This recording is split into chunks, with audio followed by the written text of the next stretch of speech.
votre magazine de valeurs. Bienvenue à tous sur Afro Synthèse Télévision, mesdames, messieurs. Bonjour. Je suis très ravie de vous retrouver encore à nouveau en ces nets moments dans le cadre de votre émission du jour.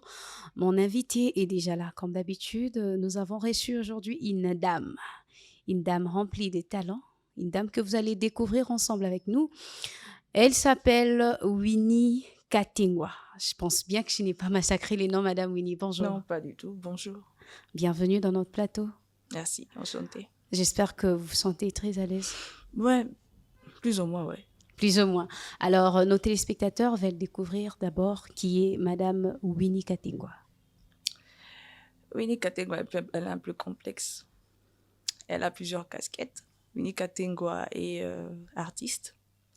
Winnie Katengwa est maman. Winnie Katengwa est épouse. Winnie Katengwa est entrepreneur. Winnie Katengwa est chercheur. Ça dépend de quelle casquette vous voulez savoir. Alors, Winnie Katingwa est maman, elle est artiste, elle est actrice.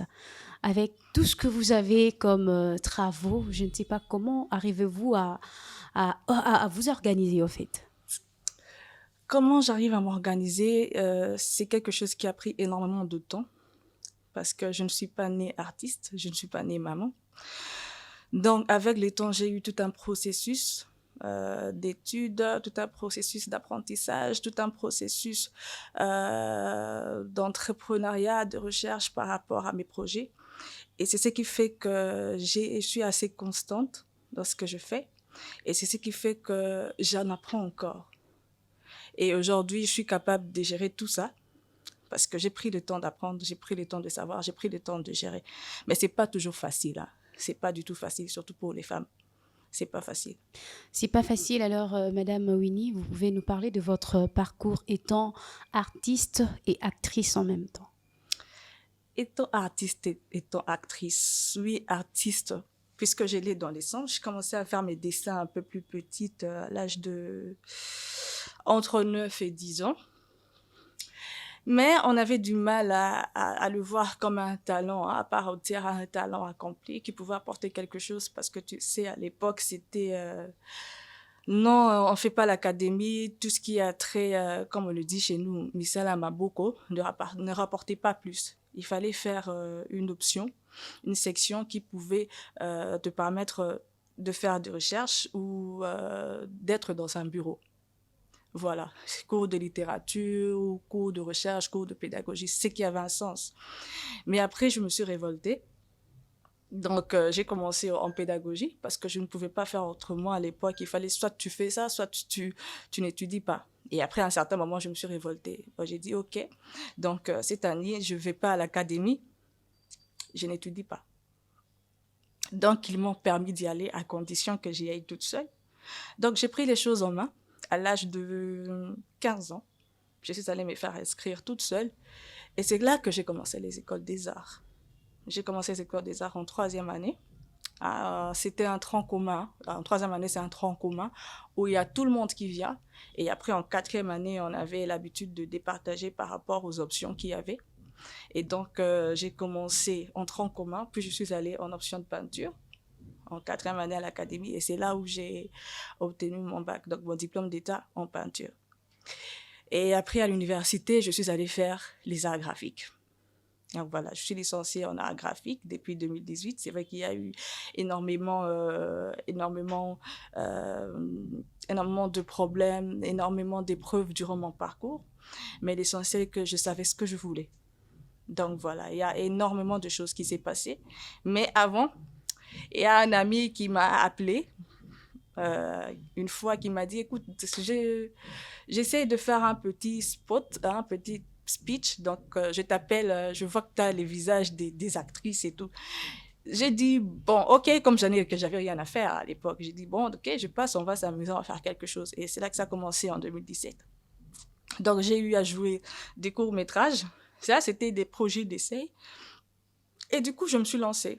J'ai pris goût, j'ai participé dans le casting, j'ai été retenue plusieurs fois et c'est là que j'ai commencé à jouer. Donc voilà un peu mon parcours en tant artiste et actrice. Est-ce que c'était vraiment facile quand vous accorde le temps, quand vous accorde un peu de l'espace, quand vous avez quitté l'école pour emprunter cette voie de étant artiste?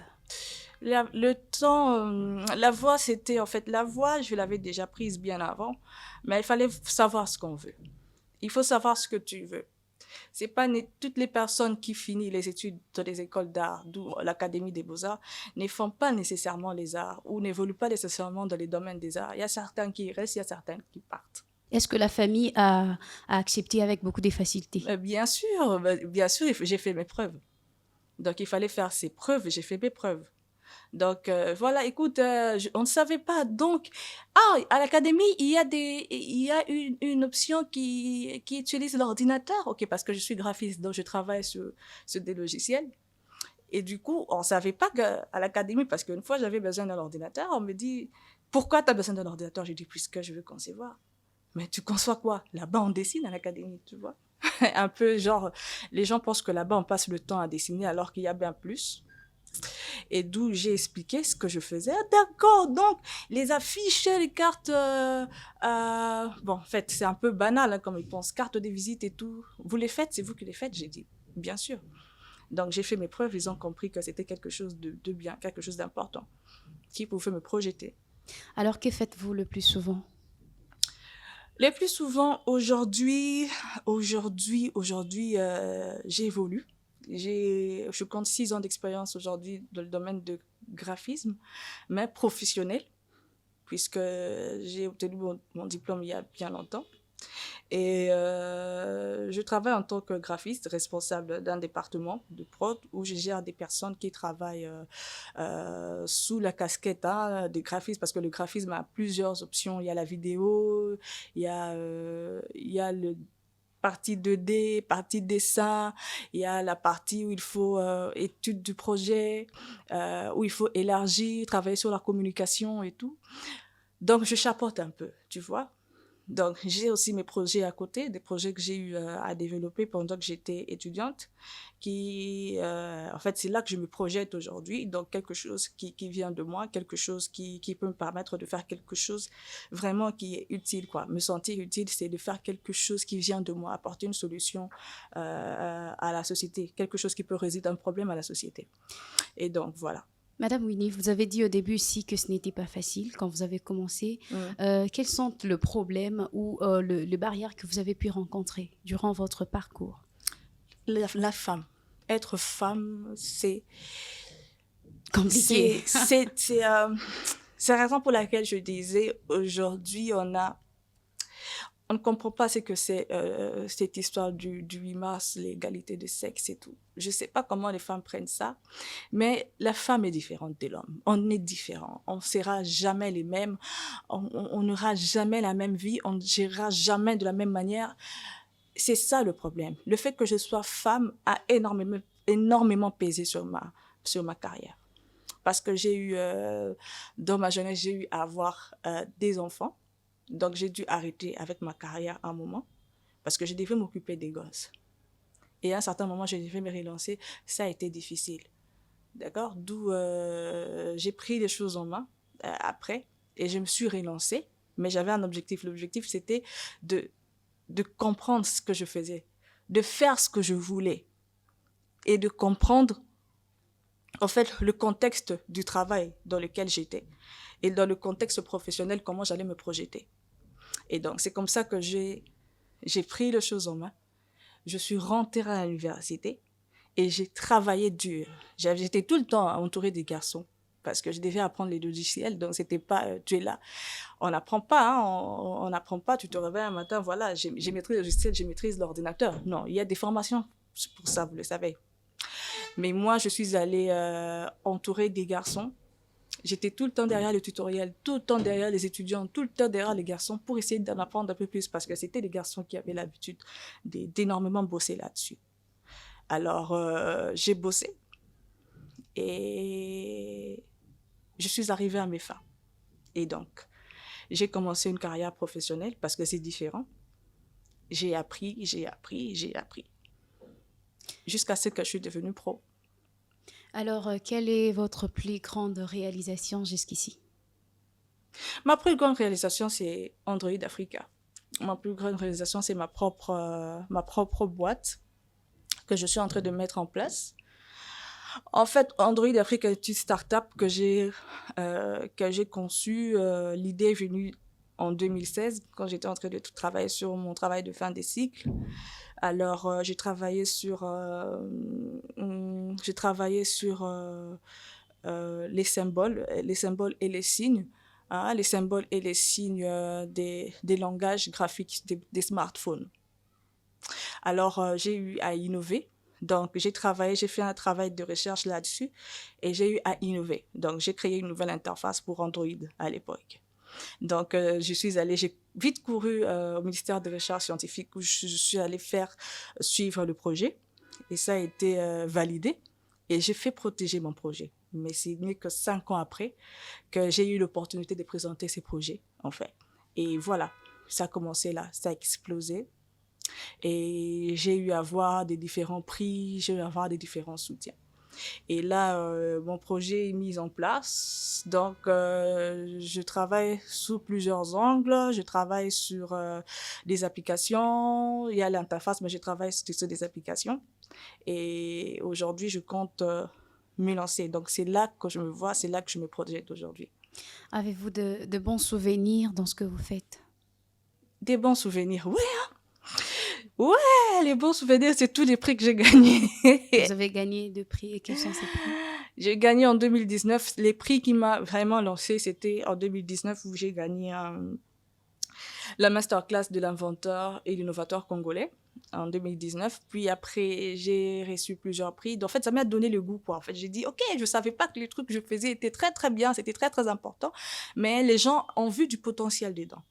Et j'ai eu à développer, à mettre à jour, à travailler, à faire des cours de pitch, cours de développement de projet, tout ça pour essayer de proposer quelque chose d'assez normal, donc qui est dans les normes. Et voilà, j'ai eu à faire enregistrer mon projet en tant qu'entreprise. Donc aujourd'hui, Android Africa est une entreprise. Est-ce qu'aujourd'hui, vous pouvez vous dire que vous avez réussi au moins votre rêve, à réaliser vos rêves? Non, Qu'est-ce qui malheureusement. vous reste encore? Non, non. En fait, moi, je suis quelqu'un de lucide. Je suis quelqu'un de très lucide. Je suis quelqu'un qui aime palper, qui aime toucher. Donc voilà.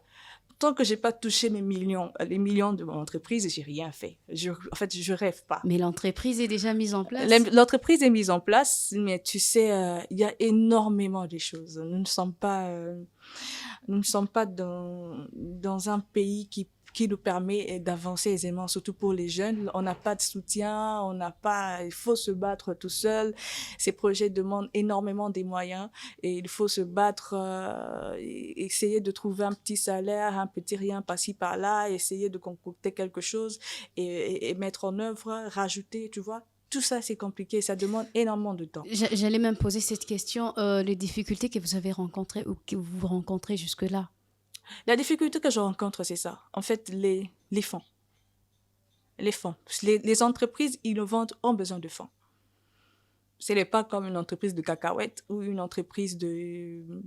C'est pas un monde des bisounours, en fait. C'est un monde où c'est dur, où il faut te battre, où il faut faire ses preuves, où il faut trouver de l'argent, où il faut mettre en place ton innovation. Mais écoute, c'est pas tout le monde qui croit en ton innovation. Zuckerberg avait ses compagnons, il les a demandé de l'accompagner, il y a certains qui sont partis. Mais aujourd'hui, Facebook est l'une des plus grandes entreprises du monde.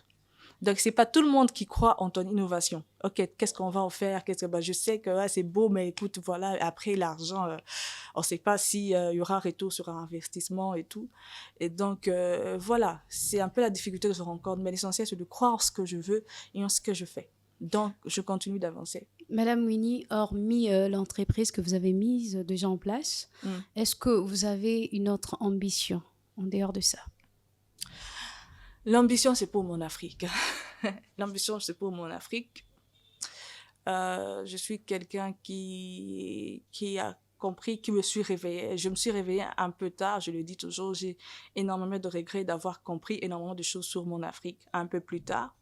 Hein. J'ai eu à grandir dans différents stéréotypes, différentes religions où on ne nous permettait pas de comprendre ce que nous sommes. Est-ce que nous sommes le bijou que nous sommes ou la personne que nous sommes, la capacité que nous avons à pouvoir créer des choses. C'est ce que les Africains manquent.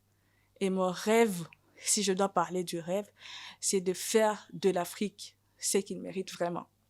Faire de l'Afrique, c'est qu'il mérite vraiment. Merci beaucoup, Madame Winnie. Mhm.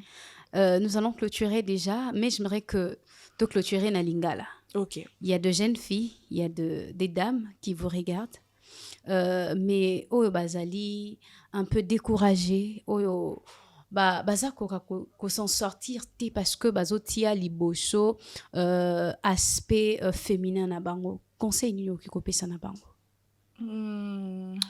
L'aspect féminin, je pense qu'il y a deux aspects. Il y a l'aspect où la femme se limite à un mariage et l'aspect où la femme se limite à son corps. Eh ben, moi, j'ai toujours dit aux femmes ou à mes petites sœurs, avant d'être la femme de quelqu'un, tu dois être toi-même quelqu'un. Toi-même, tu dois être quelqu'un.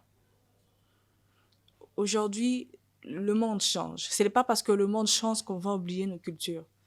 C'est parce que le monde change que nous devons nous mettre, la barre haute, que nous devons nous aussi nous adapter en tant que femmes, que nous devons nous aussi mettre la main de la charrue. Et balabasi o baza bazokanisa ke eza libala nde kozala suka mwasi eza to kozala mwasi mpona barrière moko affronter makambo te. En tout cas, c'est vrai que ça passe, hein. Pour la basi eza eloko moko eza facile te. Rencontrer bato misusu ba comprendre yo pour une femme. Donc pour na ye oza mwasi pour quelles que soient tes potentialités. il faut kaka o le cas par quelque chose ou par quelqu'un. Ozomona. Mais ce n'est pas abandonné. De ne pas abandonner. C'est bien encore les femmes qui ne sont pas dans le mariage. Mais moi, j'ai beaucoup de chance parce que mon mari m'aide à réaliser mes rêves. Il m'aide à mettre en place ma vision. Et c'est pas toutes les femmes, en fait. Toutes les femmes, quand elles se marient, elles s'effacent.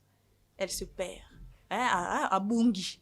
Donc, quand tu oses, pour la voir, quand tu la vois, c'est son mari, c'est madame telle, c'est fille. Elle-même, elle n'est plus rien, elle n'est plus personne. Elle ne vit que pour eux, elle ne vit que pour ça. Alors qu'elle pouvait avoir des rêves, alors qu'elle pouvait réaliser énormément de choses, mais elle se dit que non, voilà, si la balle n'a souki n'a demi. Donc voilà, ce n'est pas abandonner. C'est la meilleure chose, c'est ce qui m'a aidé à avancer. Ne pas abandonner. Je suis tenace, je ne baisse pas les bras. N'est pas abandonné. Mot de la fin de Madame Winnie. Je crois bien que c'est la première fois, mais ça ne sera pas la dernière fois de vous retrouver ici parmi nous. Je crois bien. Chers téléspectateurs, nous sommes arrivés à la fin de notre émission du jour. Merci à tous de nous avoir suivis et bonne suite de nos programmes. Restez branchés et abonnez-vous massivement à notre chaîne. Au revoir.